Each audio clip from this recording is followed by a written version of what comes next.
Israel क्यों आज की डेट में मिनी सुपर पावर बना हुआ है, ये आज की वीडियो में आपको भी पता चल जाएगा। और इस बार तो इजराइल की गवर्नमेंट भारत और भारत जैसे दुनिया के 40 देशों के खिलाफ अकेले खड़ी हो गई है। कुछ दिन पहले मैंने आपको इन्फॉर्म किया था कि भारत ने गाजा और फलस्तीन के लोगों के लिए काफी सारी मेडिसिन और रिलीफ मटेरियल भेजा है। इसके साथ ही भारत फलस्तीन और गाजा के लोगों की मदद करने के लिए फाइनेंशियल एड भी भेजता है। इसके साथ ही भारत सरकार फलस्तीन और गाजा के लोगों की मदद करने के लिए वहां पर काफी सारे प्रोजेक्ट्स की फंडिंग करने के लिए फाइनेंशियल एड भी देती है। और न सिर्फ भारत बल्कि दुनिया के 40 देश ऐसे हैं जो कि पूरी तरह से एक्टिवली हर साल गाजा और फलस्तीन के लोगों के लिए ये मदद भेजते रहते हैं। अब ये सारी मदद जाती है एक एजेंसी के थ्रू जिसका नाम है UNRWA। यूनाइटेड नेशंस यानी कि संयुक्त राष्ट्र ने United nation relief and works agency for Palestinian refugees नाम की एक एजेंसी स्टार्ट की है, जो कि दुनिया भर के देशों से फलस्तीन और गाजा के लोगों के लिए फाइनेंशियल एड को इकट्ठा करती है और फिर उस पैसे से फलस्तीन के लोगों की जरूरतें, उनके लिए मेडिसिन और बाकी चीजें खरीदती है। और साथ में जो भी देश रिलीफ मटेरियल या फूड आइटम्स या मेडिसिन बेचते हैं उनकी डिस्ट्रीब्यूशन भी यही एजेंसी करती है।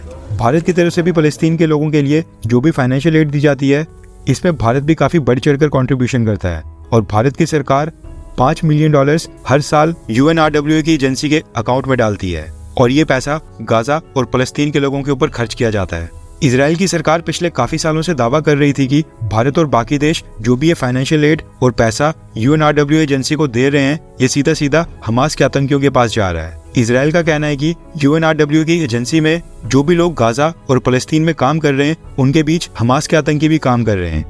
UNRWA को जो फंड्स आते हैं उसको यूज करके वो सारे वेपन्स, अम्युनिशंस परचेज कर रहे हैं। साथ में अंडरग्राउंड टनल्स का भी नेटवर्क बनाने के लिए उनको यूज कर रहे हैं। इसके साथ ही Israeli prime minister Benjamin Netanyahu ने ये बात भी कई बार बोली थी कि 7 अक्टूबर को जो इजराइल के ऊपर हमले हुए थे उसमें UNRWA एजेंसी के 12 वर्कर्स भी शामिल थे। उन्होंने बकायदा इस चीज के सबूत भी दिए थे और कहा था कि ये UNRWA के साथ साथ हमास के कैडर्स में भी शामिल थे। लेकिन उसके बावजूद भारत या दुनिया के किसी भी देश ने UNRWA को ये फंडिंग अभी तक नहीं रोकी और अभी भी ये सारा पैसा, मेडिसिन और रिलीफ मटेरियल लगातार उनको भेजे जा रहे थे, जो कि एट द एंड हमास के आतंकियों तक जा रहा था। अब जब कोई भी देश नहीं मान रहा था तो अब इजराइल ने UNRWA एजेंसी को ही बैन करने का फैसला किया है। रेफरेंस के लिए आपकी स्क्रीन के ऊपर आर्टिकल का स्क्रीनशॉट है। इजराइल की सरकार ने यूनाइटेड नेशंस को नोटिफाई करके इस बारे में बता दिया है कि उन्होंने United Nations relief and works agency for Palestinian refugees नाम की इस एजेंसी को पूरी तरह से बैन करने का फैसला किया है। इसके साथ ही इजराइल की सरकार ने UNRWA एजेंसी को अगले साल जनवरी 2025 की एंडिंग तक का समय दिया है, यानी कि ऑलमोस्ट 3 महीने का समय दिया है, और कहा है कि उससे पहले वो गाजा और फलस्तीन में अपने सभी ऑपरेशंस पूरी तरह से बंद कर दें। उनका वहां पर जो भी स्टाफ है उसको वहां से रिमूव कर दें, वरना उसके बाद इजराइल UNRWA एजेंसी को भी टारगेट करेगा। अभी तक Israel defence forces UNRWA agency के वर्कर्स और गाड़ियों को टारगेट नहीं कर पाती थी। इसके साथ ही गाजा और फलस्तीन की जो भी बॉर्डर क्रॉसिंग्स हैं उनको इजराइल डिफेंस फोर्सेस ही कंट्रोल करती हैं।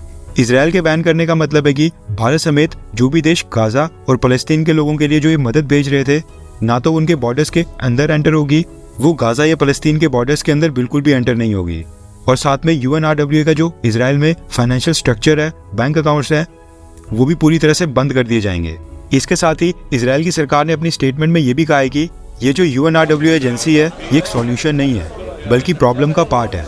इजराइल का कहना है कि UNRWA एजेंसी की मदद से ही जो भी मटेरियल और रिसोर्सेज गाजा में एंटर हो रहा था वो एट द एंड हमास के कैडर्स के पास ही पहुंच रहा है, जिसकी वजह से वो आज भी इजराइल डिफेंस फोर्सेस को टारगेट कर रहे हैं। इसलिए वो ये बैन लगाकर एक ही बार में प्रॉब्लम को जड़ से काट रहे हैं। वैसे इजराइल की सरकार ने तो फैसला सुना दिया है, लेकिन अमेरिका ने भी इजराइल के इस फैसले का विरोध किया है। बाकी देशों को तो छोड़ ही दो, अब देखना ही होगा कि क्या इजराइल की सरकार बाकी देशों के प्रेशर के सामने झुकती है या फिर नहीं। आपको क्या लगता है कि क्या इजराइल अपने इस फैसले से पीछे हटेगा, हाँ या फिर ना?